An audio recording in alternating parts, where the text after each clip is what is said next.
Well, hello, this is Barry Winbolt here with another episode of Get a Better Handle on Life. Today, I'm going to be talking to a popular guest, Rick Gough. We've spoken quite often about work-related matters, really, but our conversations are far more wide-ranging than that.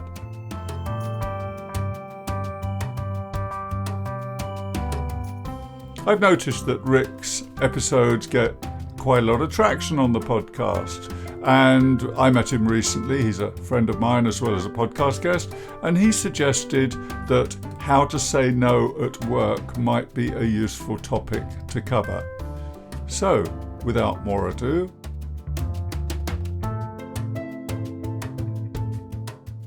Well, hello, Rick, and nice to speak to you again. It occurs to me that we've made a few of these episodes now, and maybe for the listeners you could introduce yourself and also introduce the topic for today, because this was your idea and you have some ideas driving this. So would you say a few words about that, please?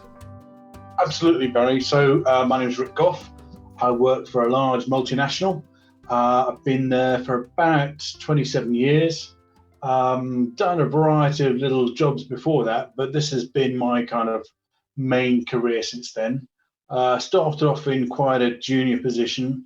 I've done various different things, from being a developer, was around for the year 2000 project. We did Euro conversions, done a wide variety of things, had to reinvent myself a couple of times, following some different strategies put in place. But now quite happy, got a lovely team that I'm in, work with a lovely set of clients around Europe. Great. And so today's topic, saying no at work. Yeah, Barry, I think I like to be liked, and I don't like to upset people. And so from a long time ago, it's probably my mother or something as far back as that, sort of taught me, it's good to please people. And so pleasing people I've always associated with saying yes. And if somebody asks for something, you will say, yes, of course, I'll do that for you. But to my cost, during my working career, I kind of thought, well, actually, there's a time you need to say no. And actually, it can be quite empowering and good for everybody, rather than just agreeing for everybody to something, especially if you can't deliver something or you deliver it below standard because you've agreed to something you didn't have time to do or didn't have the skills to do. So it's actually better to be honest and say no. But depends who's asking, I guess, or depends what environment they're asking you, it can be really quite challenging. So the idea of talking to you about it was, between us, is there any wisdom that we can share to help others who maybe find it quite challenging to say no? Okay, well, that's very succinct, and I love the idea of us sharing wisdom, because it makes us sound wise. And but actually, it draws me to a more serious point, which is, we've all done that first few years. I'm older than you, but you're of a certain age, and you're not 29 now trying to make a way in a career. You've found your place, you're settled, you're comfortable, you're happy. And it's difficult to imagine, perhaps for us, how it might be for somebody starting out in a job, wanting to please, feeling they need to toe the line. So I guess we have to make this conversation, we have to bear that in mind with this conversation. What do you think? It's quite important, right, that point. And you can see it from both sides. One is kind of like maybe a graduate just starting out, and do they feel empowered to say no? But also somebody that's mentored graduates, having asked somebody to do a task and they've said no, how I've received that, and what that makes me think. So that's really interesting. You're looking at it from both positions, as a new graduate, but also as somebody who's mentored graduates and therefore have had to accept the no as a refusal to do something. Is that what you're saying? Yes. It actually can be quite a good thing, and makes me think better of the person if done in the right way, because it shows that they've understood the request, they've assessed what's going on in their world, maybe their skill, maybe their will, maybe everything else. But if they can share the reasons why they're saying no, rather than just a flat no, then that gives you, I think, oh, actually, you're quite mature. You've really thought this through. Maybe I need to rephrase or restructure my request in some way because I'm being pushed back. And that's okay. It's absolutely fine, as long as it's done in the right way, respectfully, rather than just, no, I'm not going to do that. Yes, absolutely. So how could one, this graduate we're talking about, how could she or he push back, as you put it, politely decline the request or the order or the instruction in a way that's most likely to fall on listening ears and be at least considered by the person they're refusing, do you think? I've tried to kind of think about this, and I think it's always good to summarize back what the request is. So you're asking me to do X in a shortened way, and then sort of say, well, as it happens, here's what's going on with me. I think that the best person that sort of says no to you doesn't actually use the word no, and can actually tell you that they can't do it without saying no. And I think that's genius, but maybe that comes with experience. So I think as long as somebody really gives a genuine reason why they can't, that is understood by everybody, maybe because you've already asked them to do 100 things and this is the 101st and they just don't have time to do it, you could say, instead of saying no, say, okay, well, you've asked me to do these things already. Is this new thing you're asking a higher priority than those other things? And therefore, I'll be doing those, delivering those later, because now you've asked me to do something new.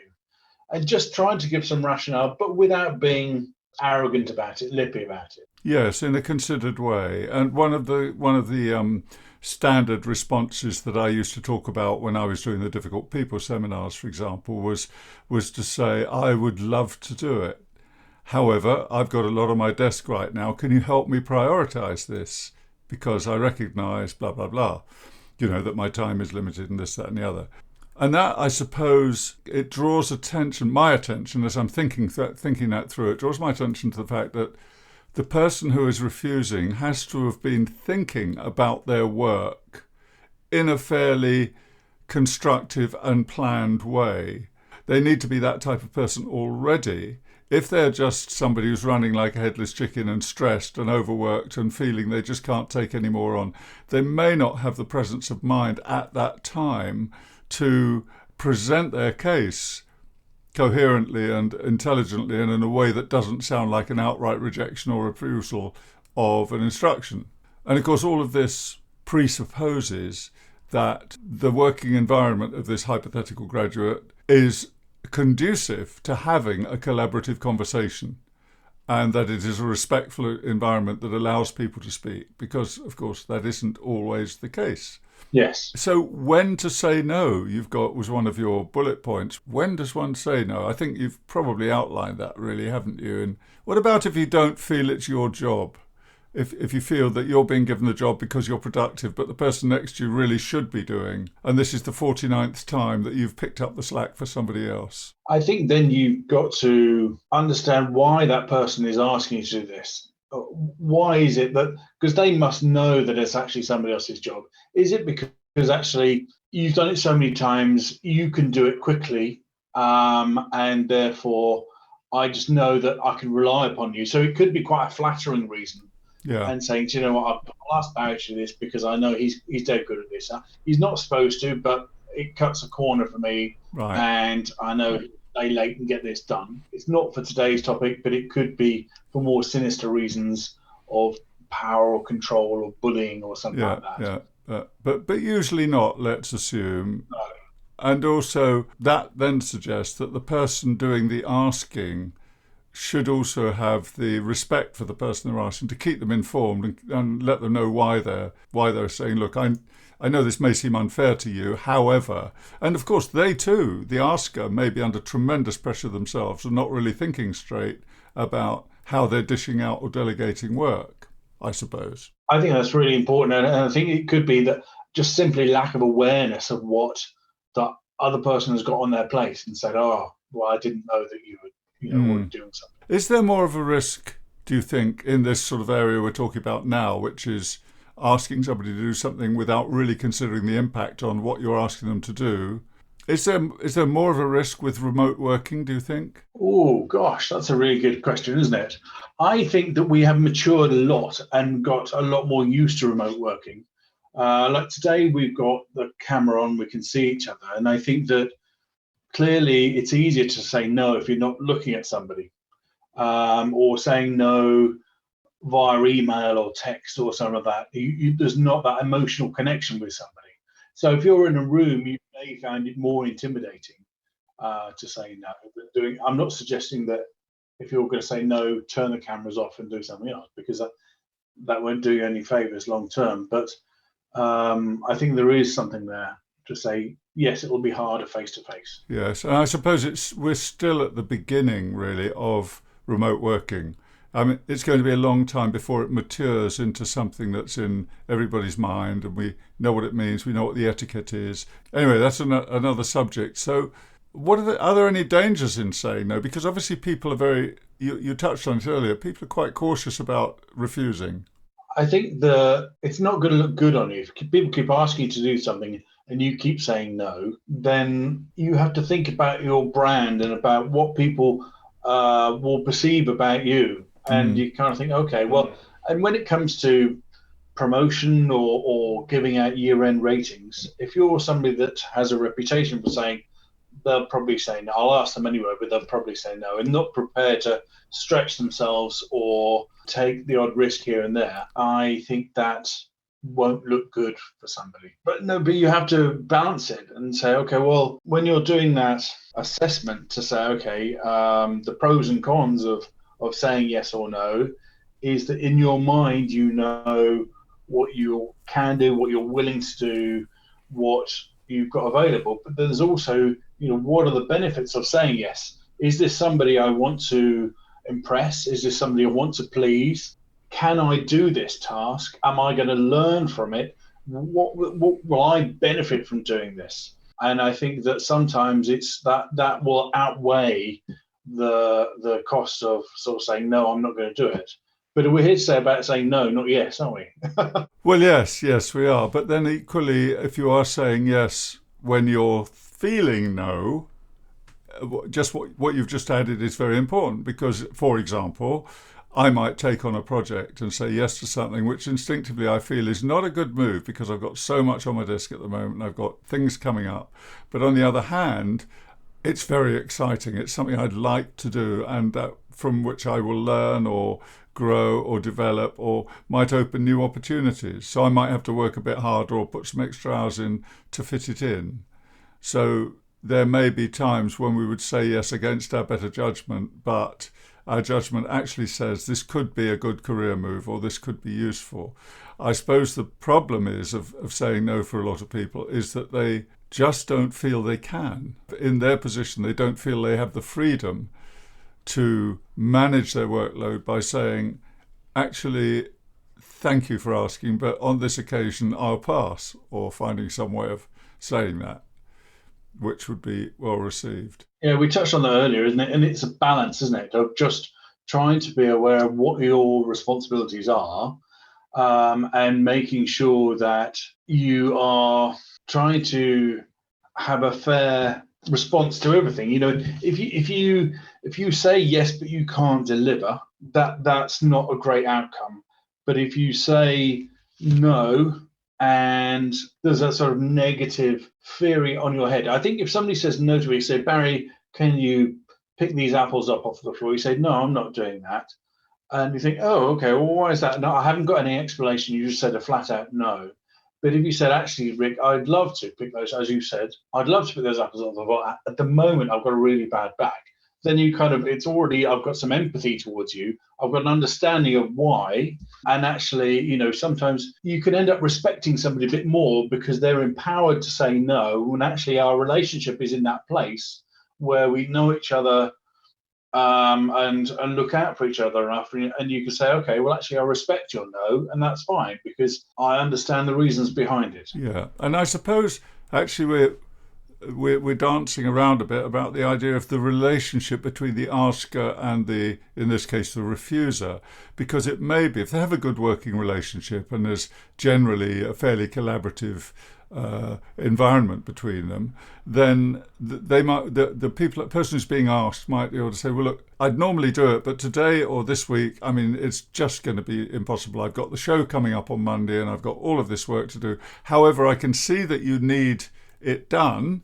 Is there some way we can talk it through so that we can figure out a way of getting it done? Maybe I'll do a bit of it or delegate it. You know, so understanding why doesn't just become the domain of the asker. It's also appropriate for the person who wants to refuse to say, can you tell me a bit more about that so that I understand what needs doing? Because obviously you wouldn't be asking me if it wasn't important, but equally I don't think I'm the guy at the moment who can actually help you with this, because it's going to mean something else will suffer. Is it possible to use no in a way to negotiate a better situation? So when somebody's saying, okay, a salesman, for example, saying, okay, Barry, you're looking to, how does that sound to you? You could say no, but, and then can you try and renegotiate the ask or whatever it may be to try and find a mutually acceptable situation? Yeah, I'm just thinking about conflict resolution here from, as you know, my background, a lot of my work was involving conflict. And there's something in conflict resolution called positions versus interests. And it's entirely appropriate here because my position is no, I can't do it. But the interest or my need underlying that, I conflate the two. Position, interest and need, same thing in this conversation. My need is to protect myself. But you have a position which is I need it done. That's your position. I want it done, let's say. And your interest underlying that, or your need underlying that, is to get the job done. So if we start talking between us, instead of yes, no, we talk rather about this is why I can't do it, and you're talking about this is why I need it done, that is a different type of conversation. And it immediately becomes much more fruitful and filled with potential than a simple binary yes, no. So instead of saying no, asking for more context, saying, or when do you need this done by? How important is it? Who's going to benefit from me doing this? Yeah. Asked the right way can help you understand and make that decision better yourself. It comes back actually to what underpins so many business conversations, which is the quality of the discussion. So if instead of, as you've said, an outright no, we find out a bit more about the need to have it done. We might say, for example, well, I want to say no, but instead I might say, what's the flexibility on this? Because right now I think I'd have to say no. However, if you could tell me more. So you've already inserted the idea of no in a non-threatening way because you've displaced it a bit. Right now I'd have to say no. I'm not saying no, but right now I would have to say no if you push this. On the other hand, is there any wiggle room here? Is there any flexibility? You've said you need it by Friday. However, what if I wasn't able to do it by Friday? What would plan B be? Your plan B or my, So it could lead to a much more fruitful relationship, couldn't it? Yes, absolutely. I can hear some people saying, yeah, I haven't got time for all this rubbish. I just need the job doing. As people have often said to me when I was a consultant, I haven't got time to listen properly. I haven't got time to talk about this stuff. I need this doing. And I always said to people, you haven't got the time not to listen. You haven't got the time not to talk it through because it'll mean that it's not going to come back and bite you later. If you get it sorted out properly now, you're actually building a better relationship. If, for example, so some things are your responsibility, and that you've got a team of people, your boss has said, actually, the company's not doing well. Can you tell everybody there's not going to be a Christmas bonus this year? You can't really say no to that, can you? Because it's going to have to be done. So you just have to agree to some things. There is situations where there's no getting out of it. You're just going to have to work out how to do it It's Yeah. your job, Yeah. and take it on the chin. Yeah. I mean, you can ask for help in those situations. Yeah. You can say, okay, have we got any material on our displacement policy that I can use, or have you got some other text that other people in my role are using that I can help me with this situation? My mind went back to my training days as you were saying that, and thinking of people who had been asked to do things, for example, appraisals, where they'd never been taught how to do an appraisal. So if you feel underskilled because you just haven't had the support and training from the company to give you those skills, then it's perfectly reasonable to ask for guidance on that, some mentoring or some training or something like that, isn't it? Absolutely, and I think that the employer has a responsibility to make sure that everybody's skilled and empowered to do their role properly. Yes, but we know in the real world that doesn't always happen, unfortunately. No. Well, I was sorry, I interrupted you, I think, but I think the one thing is that it just reflecting on that a bit more, when you're being asked and the person isn't particularly confident or assertive or new to their role, sometimes you know that can be hard to receive, or maybe you don't respect the person that's being asked because you maybe they got the promotion to team leader over you. And so maybe you've already got some emotional response when they're asking you to do something, and you need to be professional. You need to rise above that and not get caught up in the emotional response. Yes, of course. And again, that's a question of maturity and experience to some degree, and keeping your wits about you. I was just wondering about turning a refusal to an advantage by saying, well, I would love to do it. Thank you for asking, because it's actually pointed out, I just draw my attention to the fact that I'm totally ill-equipped. So, if you could just give me some training in this, I'd love to do that sort of thing. I mean, it's a little bit flippant, but it's really a martial arts approach. You take what comes at you and you go with it, rather than trying to, a flat stop, a dead stop, by saying by a no refusal. And what do you think are some of the positives of being able to say, to refuse a task or a job or some part of your role? I think, like I said, you can actually build your reputation. And if you're somebody that says yes to everything, you think, well, there's no way you can deliver all that. Yeah. And it can be quite damaging to your brand, what people think about you if you just accept everything, or you'll be a pushover and taken advantage of. So I think that people will expect you to say no to some things because you can't possibly do everything. Okay, that's a really important point. And again, it takes me back to the days of, on every event I did, there'd be some common questions. One of them was, well, I've got somebody on my team who says yes to everything, but they really don't deliver very well. And I've tried talking to them. I've tried saying, look, maybe this time you don't do this. You just focus on those other tasks you haven't finished. And then we'll talk about more stuff. So they're very eager, but they don't seem to have the insight into their own performance, actually. The fact that they're not delivering reliably or in a satisfactory manner. So I can relate to that, actually. In my role, I have to call upon other teams who support me, and you then check in with them on a regular basis. You said, okay, we're going to get that done within 3 weeks. So every 3 or 4 days, you may have a reminder just to check in, say, how's that going? Is that on time? We okay? Is that still on track to be delivered on the 31st? Yeah, we're great. Yep. And you keep asking, and then it gets to like 2 days before, and you say, well, we must be in testing phase or now ready for, no, we're not. And it's too late then, and because somebody said yes the whole way through, because they didn't want to admit they were having problems, or my request wasn't clear, or they weren't getting the information they needed. They've said yes the whole way through. Being let down 2 days before the end, it has a mighty effect. If they'd have told me and were clear up front that things weren't going well, and had a bit more courage to say no when I needed them to say, no, things are going wrong, that I would have respected them a lot more. And I would have appreciated that. To know, and I could have told the client, say, I'm sorry, we're having problems here, or I could have escalated. Or you could have, they could have got extra support or guidance or input from you, which might have helped them. Yeah, absolutely. Very important. thing. So it's important it may not be actually, you may not actually be saying no in those words, but you are keeping those around you appraised so they don't have false ideas about, you're not giving false ideas about your progress or where you are with a project or what your needs are if you're not expressing that.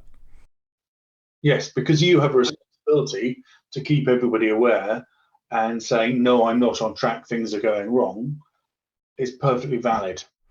So what are your thoughts on coming back sort of full circle to what I touched on earlier, which we got our hypothetical graduate or younger person who's at a point in their career where they want to give good impressions, they genuinely want to succeed, they genuinely want to say yes to things, but they find they're going home at night worrying, getting a bit stressed because they feel their pile of work is getting a bit on top of them, and they do need to clear some breathing space to get a few things finished. People always want to hear from me. They always say to me, well, how do I do that? How do I say that? What form of words do I use? And while I'm against scripts, I think refusing without refusing, or saying no without saying no. Now, if this sounds like a tall order, I should just point out you came up with this phrase of saying no without saying no. It's your suggestion that I ask the question. So let's have some of that wisdom, Rick. Well, you said it earlier, I think, whereas you actually say, yes, I'd love to do that. And then it's, however, I just need to make you aware that X, Y, and Z is happening, right, and this, that, and the other. Yes. So you said no in a roundabout way, but you have to be careful with that because sometimes you need to be absolutely clear.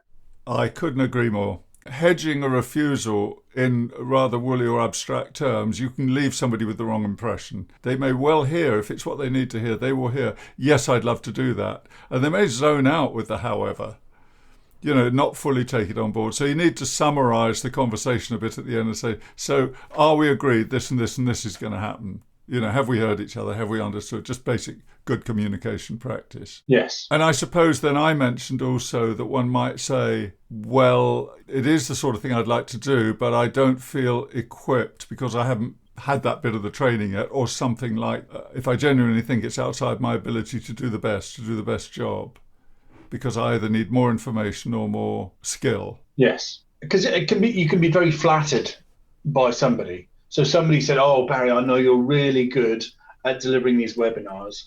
Can you do one on pottery, please? It's happened to me, Rick. It's happened to me. I've walked into that trap. Never pottery. But earlier in my career, a wannabe trainer, I would pick up things that actually I think I did a passable job, but it took me years to realise, come on, slim your portfolio down. You can't do all these things properly. And some people you have to refuse. Flattery is a powerful persuader. Yeah, and that's dangerous too, isn't it? Because if you're saying yes to things that you can't deliver or that go against the direction you're going in, that can have negative consequences too. Yeah. And there's a whole other conversation here too about helping and managing oneself and staying in the right sort of condition to be doing a good job without too much stress, without too many distractions, to give yourself the right amount of energy to focus on what you do well and play to your strengths rather than taking on extraneous things that are going to dilute everything you do. Is it okay to say, thank you so much for asking, can I take that away and get back to you? I think that's wonderful, yeah. And how long have I got, for example? How long have I got for a reply? Because I've got this, and this person who's more important than you, don't use those words, of course, has actually asked me to do so-and-so by next Thursday.